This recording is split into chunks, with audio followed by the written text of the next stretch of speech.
Hello everyone. In this lecture I am going to discuss electric flux. तो start करने से पहले अगर आपको प्रीवियस वीडियो में या इस वीडियो में अगर कोई भी डाउट हो या क्वेश्चन हो तो आप मुझे कमेंट बॉक्स में लिख सकते हैं. ठीक है, तो चलो स्टार्ट करते हैं. Electric flux.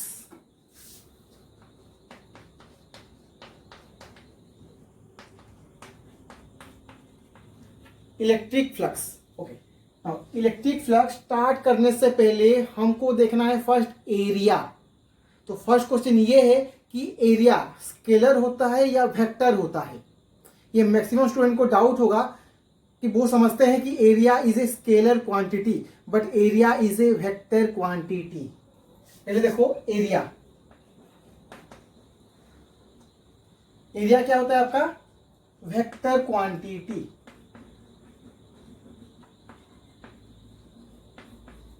अगर ये वेक्टर क्वांटिटी है तो इसका डायरेक्शन भी होगा.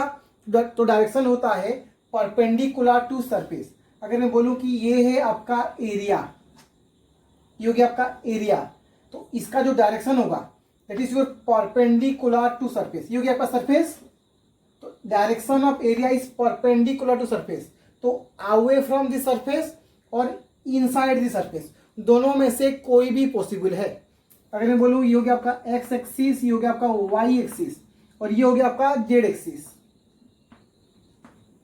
जेड एक्सिस तो यहाँ पे रेडियस है मान लो आपका आर. तो अगर मैं एरिया वेक्टर लिखूं, एरिया वेक्टर, तो एरिया का मैग्नीट्यूड पाई आर स्क्वेयर. अब इसका डायरेक्शन ऐसे हो सकता है या इनवर्ड हो सकता है. अगर आउटसाइड है तो क्या लिखोगे? के. और अगर इनवर्ड है तो वो होगा आपका पाई आर स्क्वेयर माइनस के. दोनों में से कोई भी हो सकता है. ठीक है, तो ये आप वेक्टर में भी पढ़े होंगे कि जैसे कि मान लो आपके पास एक रेक्टेंगल है. ये हो गया suppose A B C D. तो अब एरिया यहां पे क्या लिखते हो? Area vector is equal to A B vector cross A C vector. अगर मैं इस दो साइड्स को वेक्टर मान लूं तो एरिया वेक्टर क्या होता था? A B vector cross A C vector. A B vector cross A C vector. और इसको आप ऐसे भी लिख सकते हो A C vector cross A B vector. अगर दो वेक्टर क्वांटिटी का अगर क्रॉस प्रोडक्ट करोगे तो आपको मिलता है वेक्टर क्वांटिटी. मतलब एरिया क्या है आपका? Vector quantity. ओके, और डायरेक्शन किधर होगा? इसका direction away from the surface means perpendicular. तो ये होगा आपका के और इनसाइड होगा माइनस के. तो अगर ये आपका एक डिस्क है तो इसका डायरेक्शन होगा मे बी अपवर्ड और मे बी डाउनवर्ड. ओके, तो ये हो गया आपका एरिया वेक्टर. तो अब आते हैं इलेक्ट्रिक फ्लक्स पे. Note down this one. Now come to electric flux. अब देखो electric flux is nothing but, alright, it is lines of force crossing an area. और इसका फॉर्मूला होता है electric flux that is phi is equal to integration of E dot D S is your small area vector. Small area vector और E vector is your electric field.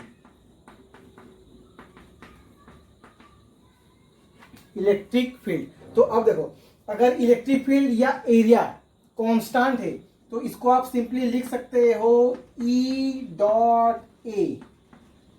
Is area vector, E हो गया आपका electric field vector.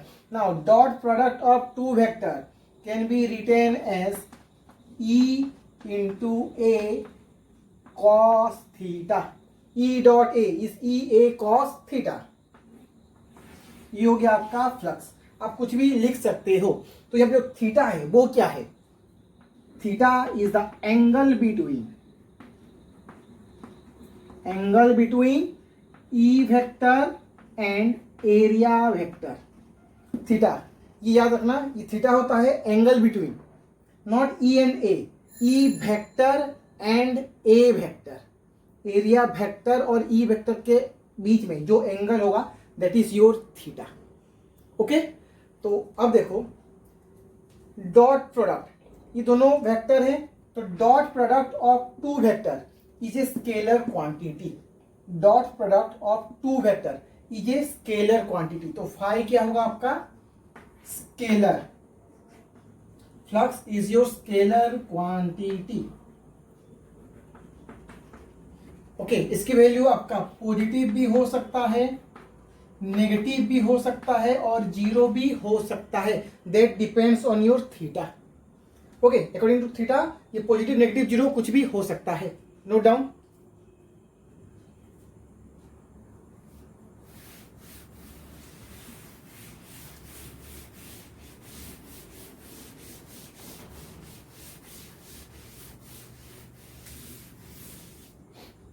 तो अब देखो, अगर मैं कहूं ये एक एरिया है, radius is suppose R, radius हो गया आर, और इलेक्ट्रिक फील्ड लाइंस कुछ इस तरीके से है.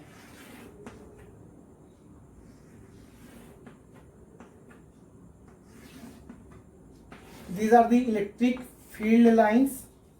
ये हो गया आपका radius R. Take this angle is 30 degree. Okay. 30 degree. तो मुझे अभी यहां पे फ्लक्स निकालना है. फ्लक्स. तो फ्लक्स क्या लिखोगे? ई डॉट ए, और you can write this is your E A cos theta. तो ई हो गया आपका simply E. A is your area pi R square. तो अब क्वेश्चन ये है कि थीटा क्या होगा? थीटा क्या होगा? यहाँ पर डिस्क है, थीटा क्या होगा? Theta is the angle between E and A और E vector and A vector. A vector ये हो गया आपका ई. थीटा मैक्सिमम लोग ये सोचेंगे थीटा होगा 30 डिग्री, लेकिन 30 नहीं होता. थीटा क्या होता है? Angle between E vector and area vector. तो यहां पे एरिया वेक्टर क्या होगा? ये हो गया आपका एरिया वेक्टर. तो ई वेक्टर और एरिया वेक्टर में एंगल क्या होगा? 90 डिग्री. ये हो गया आपका एरिया वेक्टर, ये हो गया आपका ई वेक्टर. एंगल हो गया 90 डिग्री. तो ये होगा आपका cos 90 and value of cos 90 zero. So flux is zero. cos 90 होता है आपका जीरो, तो फ्लक्स हो गया आपका जीरो. अच्छा, फ्लक्स था क्या? Lines of force crossing an area. तो ये तो पैरेलल है ना, क्रॉस हो रहा है एरिया से, कुछ भी क्रॉस हो रहा है, कुछ नहीं हो रहा है, सब पैरेलल है. तो क्या होगा? कोई अगर क्रॉस ही नहीं हो रहा है तो फ्लक्स हो गया zero. Okay. Note down.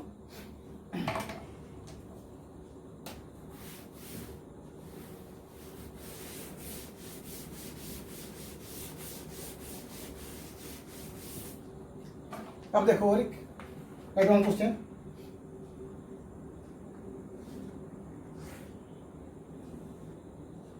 This one is your rectangular area. Suppose side is A and B. तो यहां पे लाइंस ऑफ फोर्स इसके परपेंडिकुलर है, सरफेस के परपेंडिकुलर.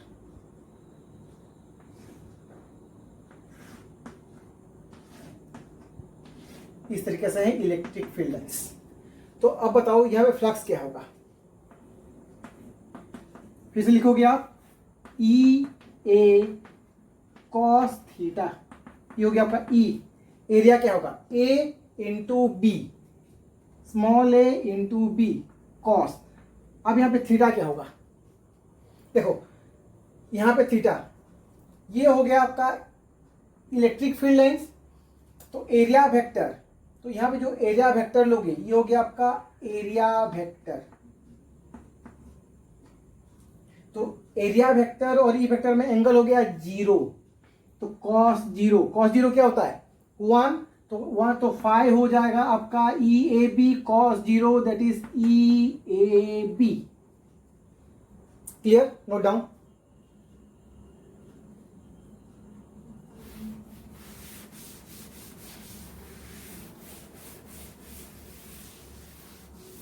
ओके, और एक छोटा सा क्वेश्चन सेम टाइप। ये हो गया आपका एक डिस्क, डिस्क है, रेडियस आर, ये हो गया आपका लाइन्स ऑफ फोर्स।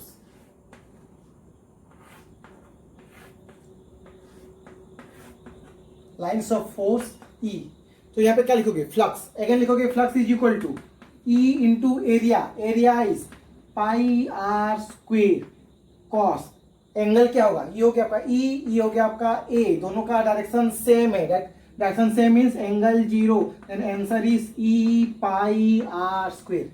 सिंपल है। तो अभी क्वेश्चन ये है कि इसके लिए अगर ये डिस्क है आपका, फ्लक्स हो गया ई पाई आर स्क्वेयर, अगर ये हेमिस्फीयर होता तब फ्लक्स क्या होता, सेम रेडियस है आपका आर, और इलेक्ट्रिक फील्ड लाइंस कुछ इस तरीके से है।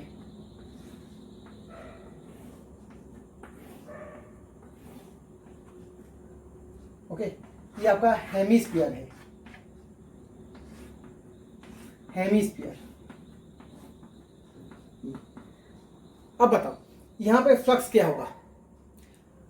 अगर यहां पे फॉर्मूला लिखोगे phi is equal to E A cos theta, theta is the angle between E and ए।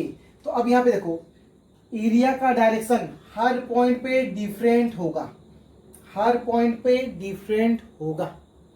अगर मैं यहाँ पे मुझे एरिया वेक्टर चाहिए तो वो होगा इस तरीके से, यहाँ पे चाहिए तो ये होगा, क्योंकि एरिया वेक्टर हमेशा क्या होता है perpendicular to surface, perpendicular to surface.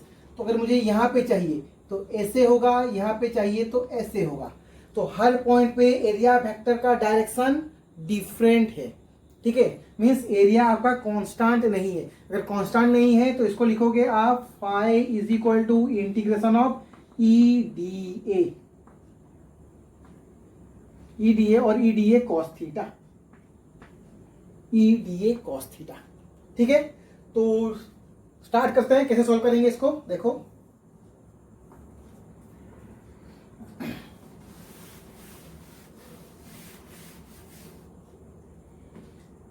मान लो यहां पे एक स्मॉल एरिया, बहुत ही small area D A, small area है आपका डी ए। तो इसका जो डायरेक्शन होगा that one is perpendicular to surface, then this is your area vector A. Okay, ये हो गया आपका एरिया वेक्टर ए। तो मान लो कि ये है आपका एंगल थीटा, एंगल हो गया आपका थीटा। तो यहां पे देखो, इसको थोड़ा सा जूम कर लो, ये सरफेस, ये हो गया आपका डी ए, इसका डायरेक्शन है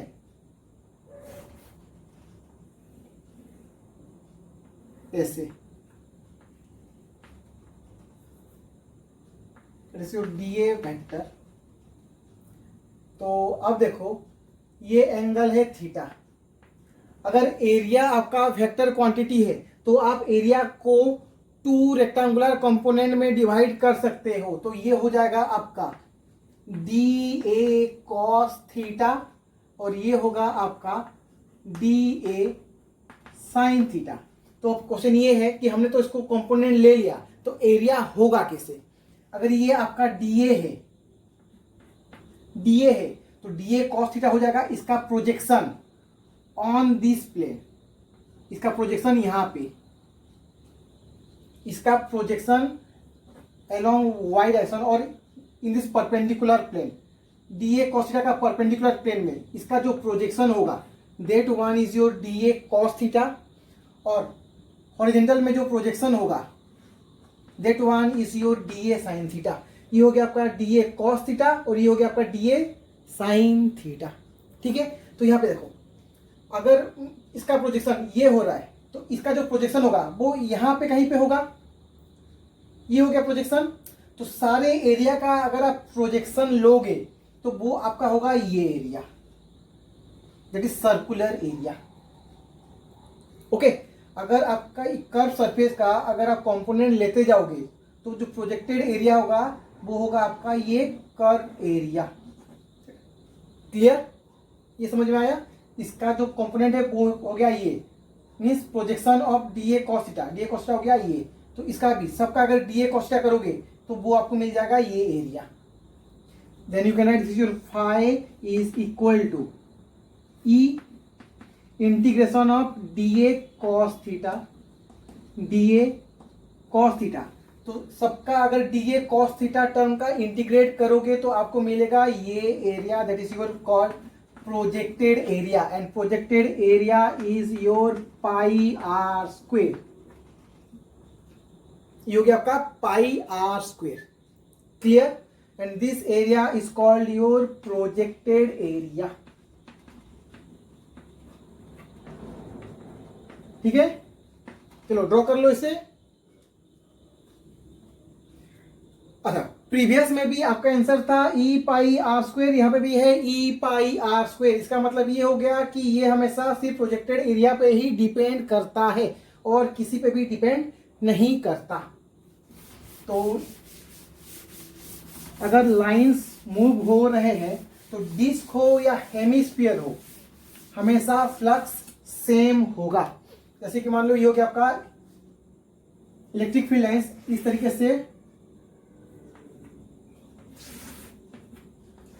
मूव हो रहे हैं, one point two another point, this is the direction of electric field. तो अगर यहाँ पे एक डिस्क लोगे, डिस्क, तो यहाँ पे आपका फ्लक्स होगा E pi R square.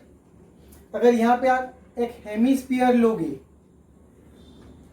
Hemisphere, तो इसमें भी जो फ्लक्स होगा वो होगा phi E pi R square.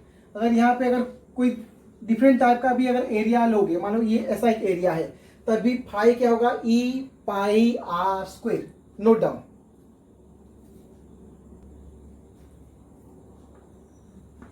ई pi R square. Okay,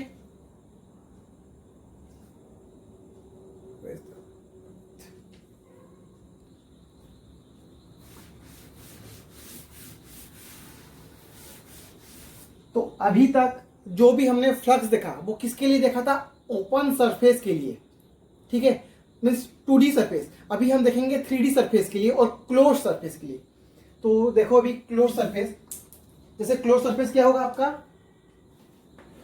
spear होगा, sphere is your close surface, cuboid close surface. तो अभी क्लोज सरफेस के लिए देखेंगे कि फ्लक्स क्या होगा। तो जब भी हम कोई क्लोज सरफेस ले रहे हैं, these are your closed surface.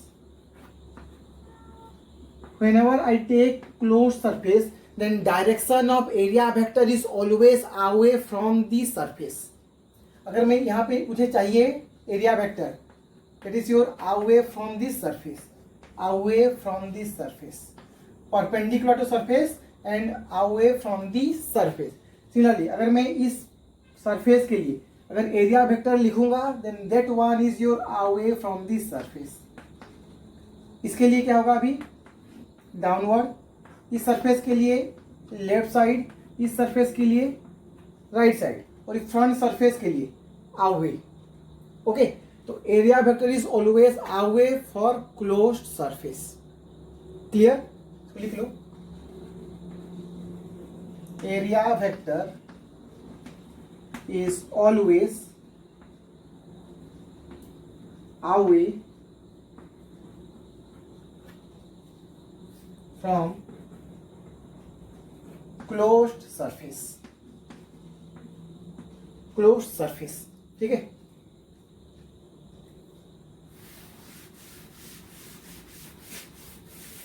तो अब देखते हैं फ्लक्स थ्रू क्लोज सरफेस कैसे होगा। तो मान लो ये हो गया आपका एक स्पीयर है, क्या है, स्पीयर है। तो इलेक्ट्रिक फील्ड मूव हो रहा है कुछ इस तरीके से,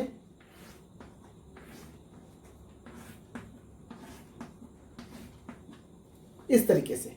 तो अब देखो यहां पे जो आपका एरिया वेक्टर होगा, अच्छा एरिया वेक्टर का अगर प्रोजेक्शन करोगे तो वो क्या होगा आपका, एक डिस्क ही होगा। तो लेकिन यहां पे जो आपका एरिया होगा, that area vector of total, ये जो हाफ सरफेस होगा इसका जो एरिया वेक्टर होगा that is away from the surface इधर, और इसका जो होगा वो होगा इधर। ओके, तो अगर मैं यहाँ पे फ्लक्स लिखूं, flux is equal to integration of E D A cos theta, E D A cos theta. तो यहाँ पे देखो E D A cos theta, ये आपके इस एरिया के लिए भी होगा, इस एरिया के लिए भी होगा। तो दो एरिया हो गए, मीन्स वन साइड से ये एंटर हो रहा वन साइड से ये एंटर हो रहा है एंड दूसरे साइड से ये एग्जिट हो रहा है, एंटर एंड एग्जिट। तो एंटर के लिए लिखोगे यहाँ पे सपोज लिखो phi is equal to phi 1, और जो एग्जिट हो रहा है वो हो गया आपका फाई 2। तो जो एंटर हो रहा है उसके लिए लिखोगे E D A cos theta, that is E.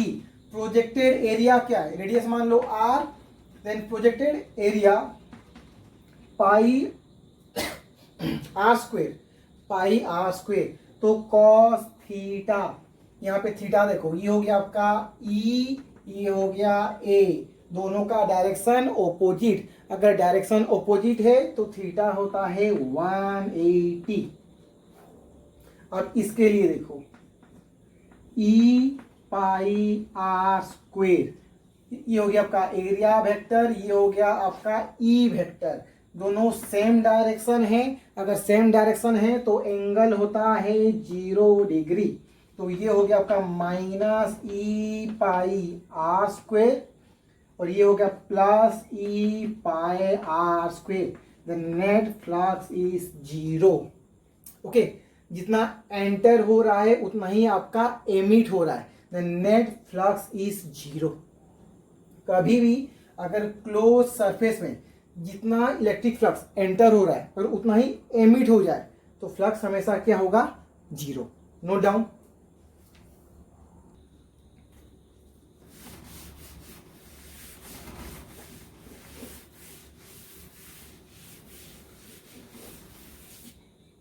Okay, अब देखो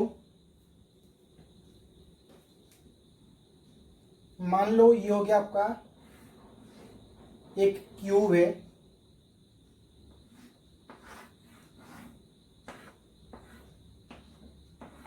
और यहां पे है चार्ज क्यू।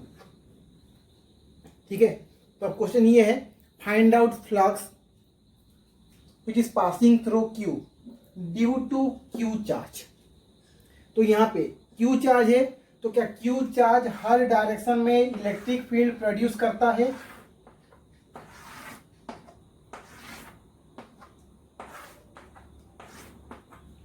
क्यू चार्ज हर डायरेक्शन में इलेक्ट्रिक फील्ड प्रोड्यूस करेगा। तो अब देखो जितने भी इलेक्ट्रिक लाइंस ऑफ फोर्स है इस एरिया को एंटर कर रहा है, जितना भी लाइंस ऑफ फोर्स इस एरिया को एंटर कर रहा है उतना ही लाइंस ऑफ फोर्स इसको एग्जिट कर रहा है। Then lines of force entering to this area is equal to lines of force emitting from this area. तो यहां पे भी फ्लक्स क्या हो जाएगा, 0। ठीक है, और ऐसे बोल सकते हो ये हो गया आपका क्यूबॉइड,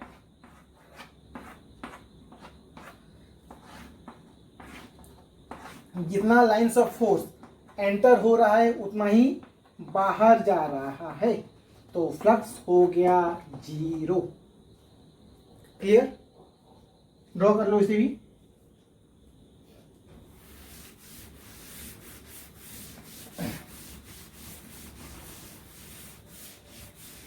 तो अब देखो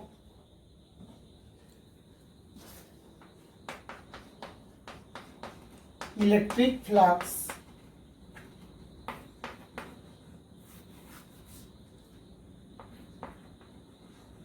produced by point charge, by point charge। मान लो एक पॉइंट चार्ज है एक स्पीयर के अंदर, ये हो गया आपका स्पीयर, रेडियस क्या है, रेडियस मान लो r, और सेंटर में है एक चार्ज q, सेंटर में है charge q।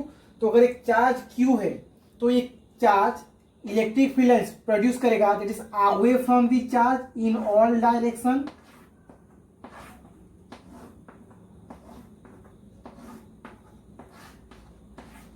Now this one is your electric field lines produced by Q charge। तो अब देखो ये हो गया आपका रेडियस r है, तो Q चार्ज से एट डिस्टेंस r में जो इलेक्ट्रिक फील्ड होता है that is your k q by r square. तो सारे पॉइंट पे इलेक्ट्रिक फील्ड क्या सेम होंगे, ऑब्वियसली सारे पॉइंट पे इलेक्ट्रिक फील्ड सेम होगा, that is k q by r square. तो यहां पे हमें क्या लिखूंगा, flux is equal to integration of E D A cos theta.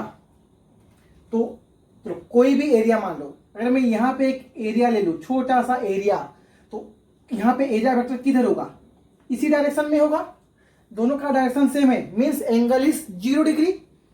यहां पे अगर मैं एरिया वेक्टर लूं तो यही होगा एरिया वेक्टर, फिर से इलेक्ट्रिक फील्ड का और एरिया वेक्टर का डायरेक्शन सेम, एंगल 0। यहां पे एरिया लो तो ये हो गया आपका एरिया वेक्टर, फिर से ई और एरिया वेक्टर का डायरेक्शन सेम है, अगर डायरेक्शन सेम है तो थीटा होगा 0 डिग्री।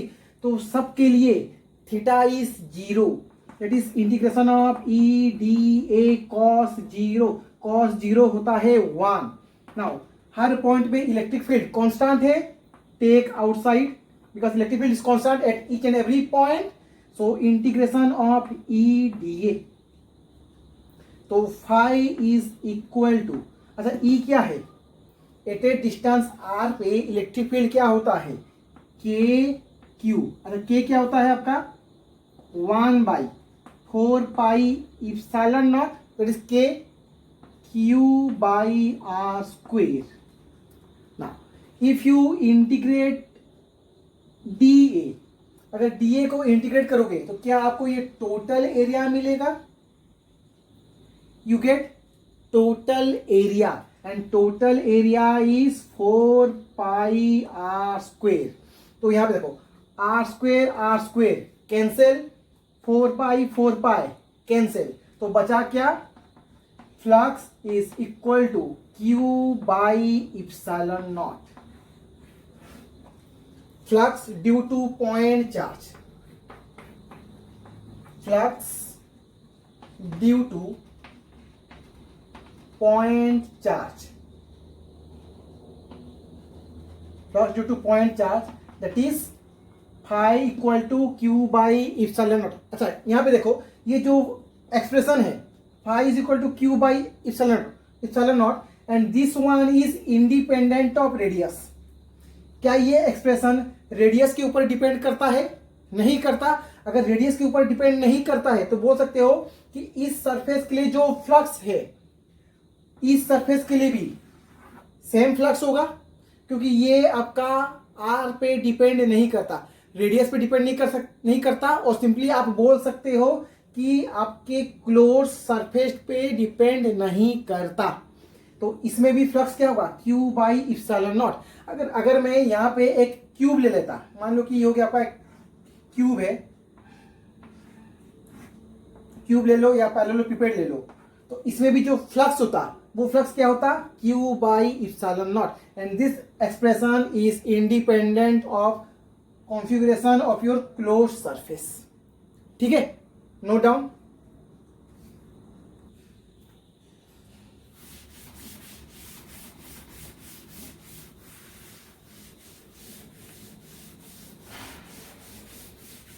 तो और एक एग्जांपल देखो फ्लक्स का, मान लो क्वेश्चन में गिवन है electric field is equal to E naught X I cap, E naught X I cap.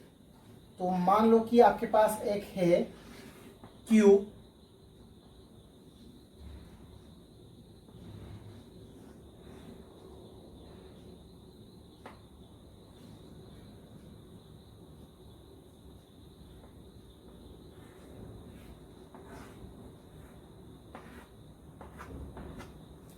ये क्यूब है। तो यहाँ पे जो इलेक्ट्रिक फील्ड है E naught X cap, E naught X I cap, I cap means जो lines electric field होगा वो आपके एक्स एक्सिस में है, along X axis, positive X axis, positive X axis, that is your E naught X. अच्छा, तो ये point है, ये डिस्टेंस इज ए, और जो साइड है वो भी है आपका ए। क्लियर? तो यहां पे देखो जो लाइंस ऑफ फोर्स है यहां पे से एंटर हो रहा है और यहां से एमिट हो रहा है, लेकिन दोनों सेक्शन में इलेक्ट्रिक फील्ड डिफरेंट है, सेम नहीं है। इलेक्ट्रिक फील्ड क्या है? E naught into x. Okay, अच्छा पहली बात ये देखो, यहां पे जो फ्लक्स होगा वो कौन से सरफेस के लिए होगा? ये सरफेस के लिए होगा और ये सरफेस के लिए होगा, क्योंकि जो फ्लक्स है मीन्स लाइंस ऑफ फोर्स है वो सिर्फ इन दोनों सरफेस को क्रॉस कर रहे हैं। तो आप फ्लक्स लिखोगे इस सरफेस के लिए और इस सरफेस के लिए, then you write flux phi is equal to phi 1 plus phi 2। तो अब देखो इसका एरिया वेक्टर इधर होगा, इसका एरिया वेक्टर इधर होगा। तो आप क्या लिखते हो? ई ए कॉस थीटा। अच्छा यहां पे देखो, यहां पे ई क्या होगा? ये यहां पे डिस्टेंस है ए, अगर ये डिस्टेंस ए है तो मैं बोल सकता हूं यहां पे x का वैल्यू a है, here x is equal to a। अगर यहां पे x is equal to a है तो इलेक्ट्रिक फील्ड क्या हो जाएगा? E naught X, that is E naught into A. तो यहां पे फ्लक्स लिखोगे आप E1, इसको ले लो E1, A angle opposite cos 180 plus यहां पे देखो, यहां पे आपका x का वैल्यू क्या 2a है, 2a है, तो यहां पे जो आपका E2 होगा that is your E not into 2a, क्योंकि यहां पे x का वैल्यू है 2a। तो यहां पे क्या लिखोगे अभी? E2a angle, area and electric field दोनों का डायरेक्शन सेम है, तो एंगल होगा आपका 0 डिग्री। ओके, सो सॉल्व कर दो इसे। E1 हो गया आपका E नॉट a, एरिया क्या होगा? Q है तो एरिया होगा a स्क्वेयर, cos 180 -1 तो माइनस बाहर ले आओ, प्लस यहां पे E क्या होगा? E नॉट 2a, एरिया हो गया a स्क्वेयर, cos 0 1, तो इसको सोल्व कर दो। 2a क्यूब, ये हो गया आपका minus E not a cube plus 2 E not a cube. तो सॉल्व करोगे तो फ्लक्स इज इक्वल टू होगा E not a cube. This one is your answer, note down.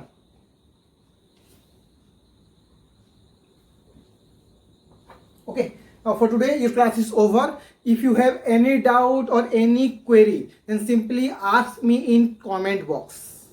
Okay, bye bye.